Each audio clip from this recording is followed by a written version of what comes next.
सभी माएँ अपने बच्चों से बहुत प्यार करती है। आज की कहानी भी एक ऐसी ही माँ की है जो अपने बेटे से बहुत प्यार करती है। इतना प्यार कि वो अपने बेटे के प्यार में दीवानी हो जाती है। आज मम्मा चिड़िया और उसका बेटा कुकू भोजन की खोज में मुंह अंधेरे ही निकले थे। कुकू बहुत खुश था क्योंकि वो आज दूर जा रहे थे। मम्मा जल्दी आए, देखें मैं आपसे आगे निकल गया हूँ।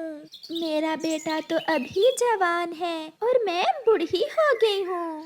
ऐसे बातें करते हुए वो दोनों माँ बेटा जंगल के बाहरी हिस्से में पहुँच जाते हैं। पास में ही इंसानों की बस्ती भी थी, इसलिए वो थोड़ा दूर ही एक पेड़ पर बैठ जाते हैं।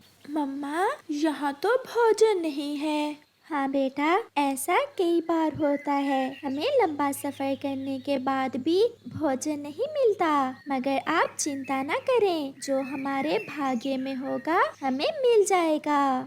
मम्मा चिड़िया ने अभी इतना कहा ही था कि एक पत्थर गोली की तरह आता है और चिड़िया के बेटे के सर में लगता है। शायद ये छोटे बच्चों की खेल थी जिसने एक माँ से उसके बेटे को छीन लिया था। कुकू दूसरी सांस नहीं लेता और वही मर जाता है। मम्मा चिड़िया खुद को संभाल ही नहीं पाती।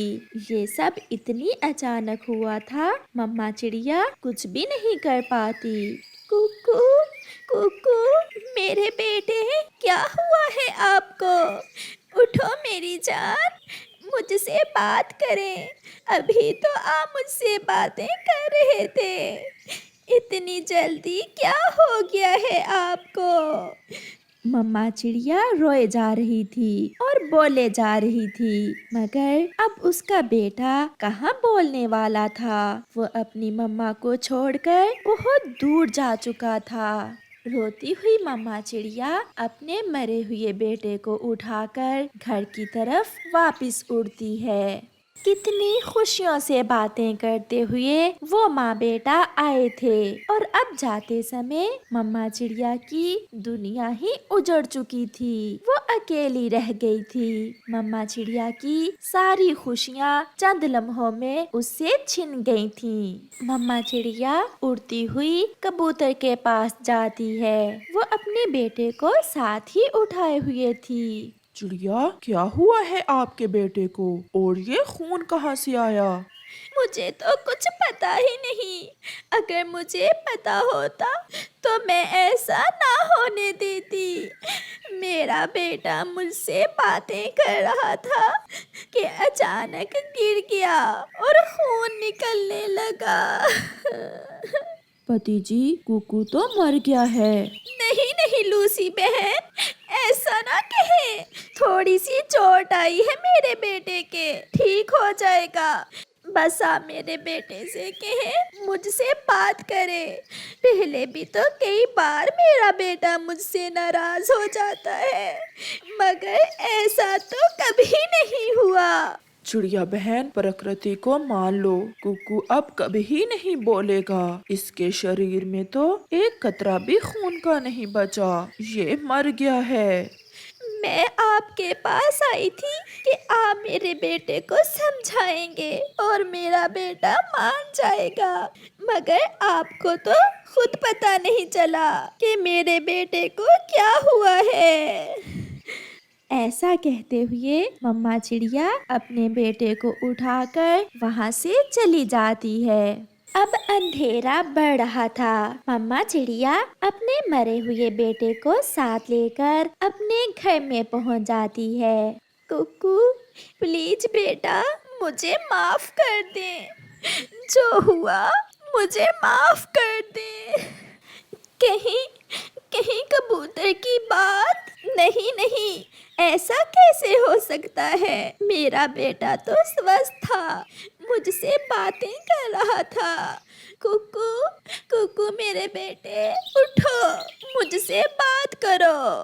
कालू, लग रहा है चिड़िया रो रही है। चलो तो जाकर देखें चिड़िया को क्या हुआ है। चिड़िया आज अपने बेटे के साथ इंसानों की बस्ती की तरफ जा रही थी। जो पक्षी भी इंसानों की बस्ती की तरफ जाता है रोता हुआ ही वापस आता है।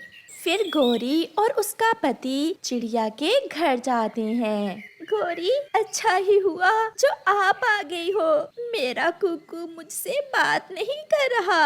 आप ही कुकू से पूछें, ये मुझसे क्यों नाराज हो गया है। कालू, क्या तुम देख रहे हो? हाँ, मैं देख रहा हूँ कि कुकू अब कभी नहीं बोलेगा। चिड़िया मेरी बहन, आपका बेटा तो मरा हुआ है। ये सब कैसे हुआ? मैं इंसानों की बस्ती की तरफ गई थी अपने बेटे को साथ लेकर। वहाँ न जाने क्या हुआ।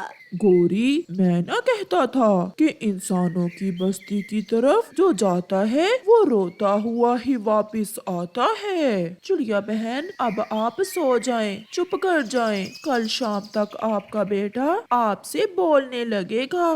कालू, चलो, चिड़िया बहुत सदमे में है, ये अभी नहीं समझेगी। फिर चिड़िया और कौवा अपने घर चले जाते हैं और मम्मा चिड़िया सारी रात अपने बेटे को अपनी गोद में लिए बैठी रहती है।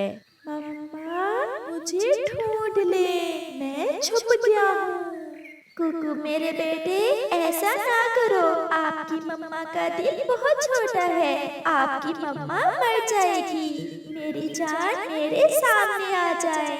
मैं हार गई मेरी जान। मम्मा हार गई, मम्मा हार गई। डरकर मम्मा चिड़िया की आंख खुल जाती है और सपना टूट जाता है। सुबह हो गई थी और कुछ खाए पिए बिना मम्मा चिड़िया फिर से अपने बेटे को साथ लेकर उड़ती है। मैं अपने कुकू को आज झरने पर लेकर जा रही हूँ। मुझे पूरा विश्वास है झरने पर जाकर तो मेरा बेटा जरूर बोलेगा। मेरा बेटा अपनी मम्मा से सुलह कर लेगा। ऐसा सोचते हुए मम्मा चिड़िया अपने मरे हुए बेटे को उठाकर झरने पर चली जाती है और बड़े प्यार से उसे एक पत्थर पर रखकर उससे बातें करने लगती है। मेरी सोनीता को फूल में लपेट कर नदी में बहाना। सोनीता के पापा, क्या आप फूल ले आए हैं? हाँ, मैं फूल ले आया हूँ। मेरी सोनीता को फूल बहुत पसंद थे ना। लो, मैंने अपनी सोनीता को हमेशा हमेशा के लिए फूलों में लपेट दिया।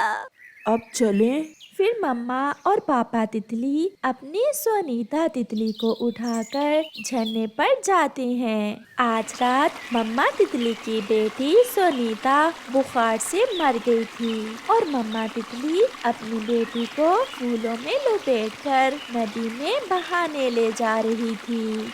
झरने पर पहुंचकर मम्मा तितली और पापा तितली अपनी बेटी को बड़े प्यार से झरने के पानी में बहा देते हैं। मम्मा चिड़िया बैठी बड़े ध्यान से ये सब देख रही थी और फिर वो मम्मा तितली और पापा तितली को रोता हुआ देखकर वहाँ आ जाती है। ये क्या हुआ? आपने अपनी बेटी को नदी में क्यों बहा दिया, और वो भी फूलों में लपेटकर? मेरी बेटी रात को मर गई थी, उसे तेज बुखार था, इसलिए हम अपनी बेटी को नदी में बहाने आए थे।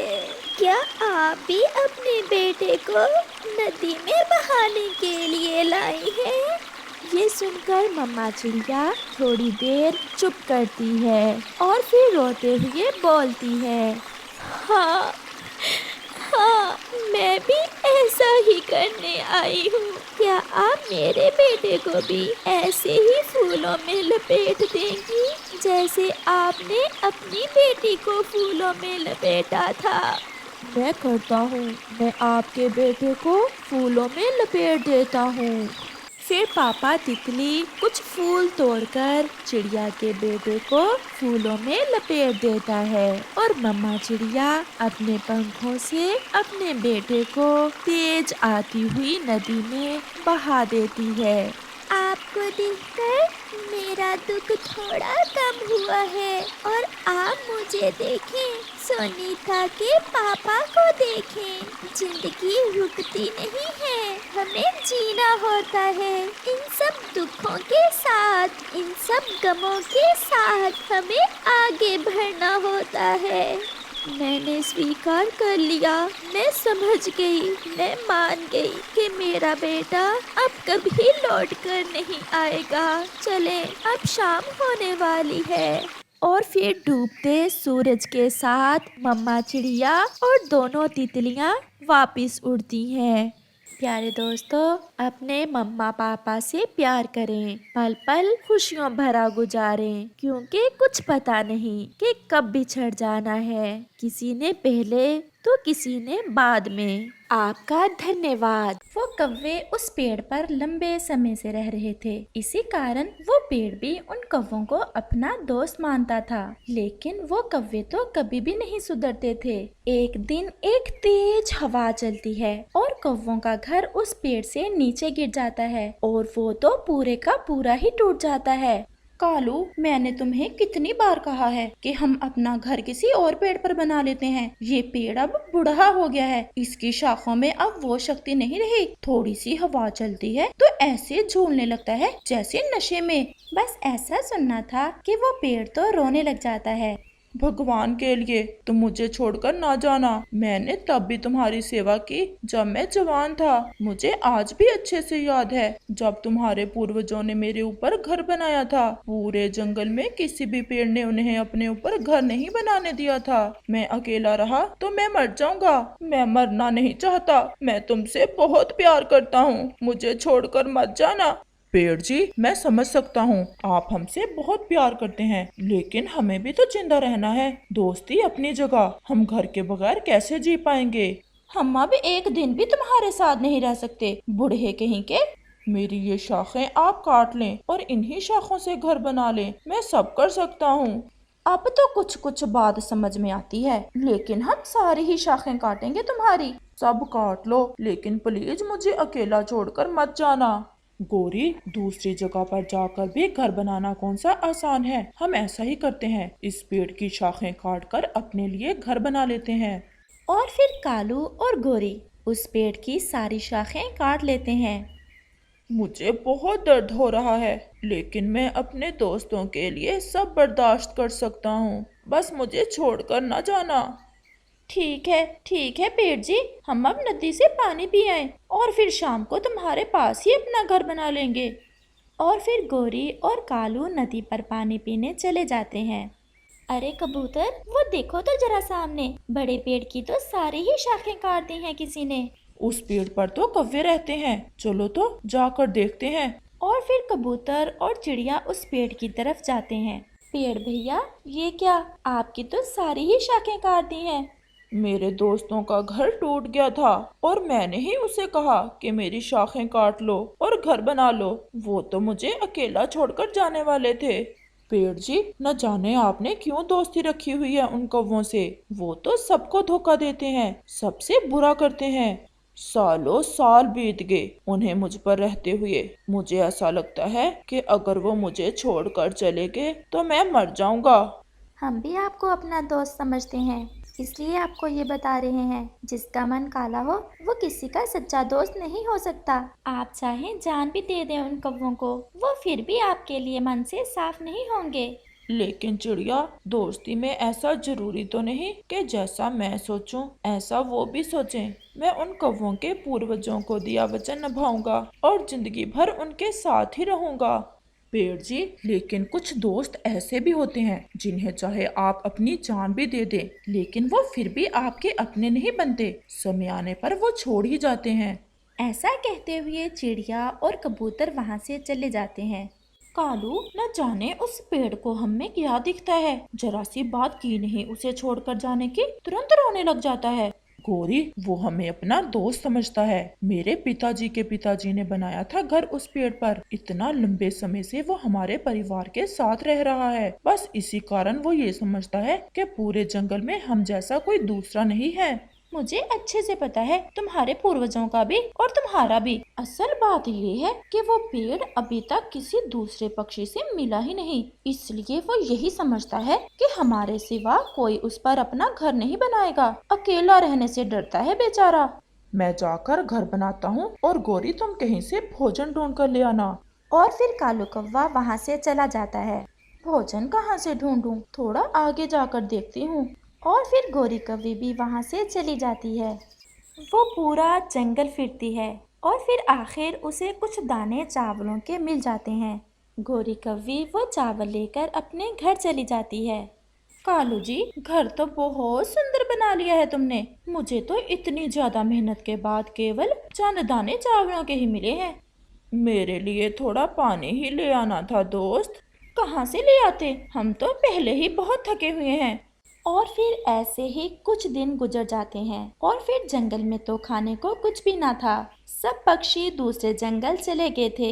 वो पेड़ भी ये सोचकर डर रहा था कि अब कहीं कौवी और कौवा भी उसे छोड़कर ना चले जाएं। और फिर वो हुआ जिसका उस पेड़ को डर था। पेड़ जी, अब तो भोजन दूर दूर तक नहीं मिल रहा इस जंगल में। अब तो हमें जाना ही होगा। ये सुनकर वो पेड़ फिर से रोने लग जाता है। मैं जानता हूँ कि जंगल में भोजन की कमी है और मैं भी बूढ़ा हो गया हूँ, लेकिन मैं अपनी पूरी शक्ति लगाऊंगा और तुम्हें फल दूंगा। ऐसा कहते हुए वो पेड़ अपनी पूरी शक्ति का इस्तेमाल करता है और जितना भी पानी उस पेड़ में था उससे फल बनाता है। ये हुई ना बात पेड़ जी, आपने तो कमाल कर दिया। सच में तुम हमारे दोस्त हो। अब हम तुम्हें छोड़कर नहीं जाएंगे और तुम्हारे पास ही रहेंगे। वो पेड़ बहुत कमजोरी महसूस कर रहा था क्योंकि उसने अपनी पूरी शक्ति वो फल बनाने में लगा दी थी। कौवी और कौवा वो फल खाते हैं और फिर ऐसे ही दिन और रात गुजरते गए। और फिर एक दिन गोरी कौवी कालू कौवे से कहती है, कालू, आखिर कब तक इस बूढ़े पेड़ के सहारे रहेंगे? मेरा भी मन करता है कहीं और जाऊं, दूसरे जंगल जाकर देखूं चिड़िया, कबूतर और तोता वहाँ क्या क्या खाते हैं, कैसे रहते हैं। ऐसा सुनना था कि वो पेड़ तो फिर से रोने लग जाता है। भगवान के लिए ऐसा ना करना, ऐसा ना करना, मुझे ना छोड़ना। तो फिर एक काम करो, हम तुम्हें छोड़कर नहीं जाएंगे। बताएं बताएं, मैं सब करूँगा।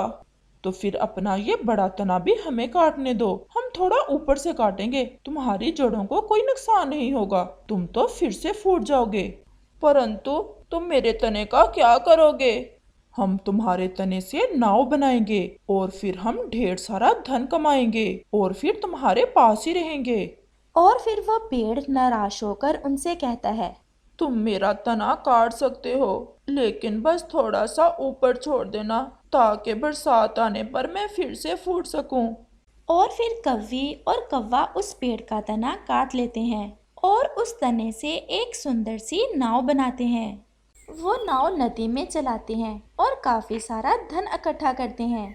जैसे ही शाम होती वो दोनों वापस अपने घर लौट जाते। वो पेड़ तो अब थोड़ा सा बाकी रह गया था, लेकिन फिर भी वो कौवे और कौवी को अपना दोस्त ही समझता था। वो जैसे ही कौवे और कौवी को देखता तो वो खुश हो जाता और अपने सारे दुख भूल जाता। वो सच्चा था, वो भावदीय था, वो अपने मन से उन्हें अपना दोस्त समझता था। लेकिन वो क्या जानता था कि जिसे सच्चे दोस्त की पहचान ही ना हो वो कभी किसी का दोस्त नहीं बन सकता। मैंने अपना सब लुटा दिया आप दोनों के लिए, बस इसी डर से कि आप मुझे छोड़कर ना जाओ। लेकिन अब मेरे पास तुम्हें देने को कुछ भी नहीं, ना पत्ते, ना शाखें, ना फल और ना ही लकड़ी। लेकिन अगर अब इस समय तुम मुझे छोड़ गए तो मैं एक दिन भी नहीं जी पाऊंगा। हम कहीं नहीं जा रहे पेड़ जी, हम आपके साथ ही हैं। आपने इतनी सेवा की है हमारी। ऐसे ही दिन और रात गुजरते गए और फिर एक दिन नदी पर गोरी कालू से कहती है, कालू, बहुत हो गया। आज तो हम वापस अपने घर जाएंगे ही नहीं। हम अपनी नाव लेते हैं और दूसरे जंगल जाते हैं। रोता है तो रोता रहे वो पेड़। अब मैंने भी निर्णय ले लिया है, मैं वहाँ अब नहीं रहूंगी। गौरी, मैं भी यही सोच रहा हूँ। और अब तो उस पेड़ के पास हमें देने को भी तो कुछ बाकी नहीं रहा। शाम हो जाती है और वो पेड़ उदास होकर अपने दोस्तों का इंतजार कर रहा था, लेकिन वहाँ तो कोई भी आने वाला नहीं था। और फिर रात हो जाती है। आसमान पर गहरे बादल छा जाते हैं और तेज बारिश शुरू हो जाती है। वो प्यासा पेड़ जी भरकर पानी पीता है।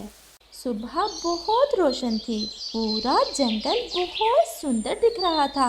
और फिर सब पक्षी भी वापस लौट आते हैं, क्योंकि जंगल में तो बहार आ गई थी। पेड़ जी, ये क्या, आपका तो तना भी काट दिया किसी ने। और आपके दोस्त कहाँ हैं, कौवा और कौवी? वो मुझे छोड़कर चले गए। मैंने अपना सब कुछ लुटा दिया, अपना तना भी उन्हें दे दिया नाव बनाने के लिए, लेकिन वो फिर भी मुझे छोड़ गए। हमने आपको हमेशा दुखी देखा, लेकिन अब हम दोस्ती करेंगे आपसे और हमेशा आपके पास ही रहेंगे।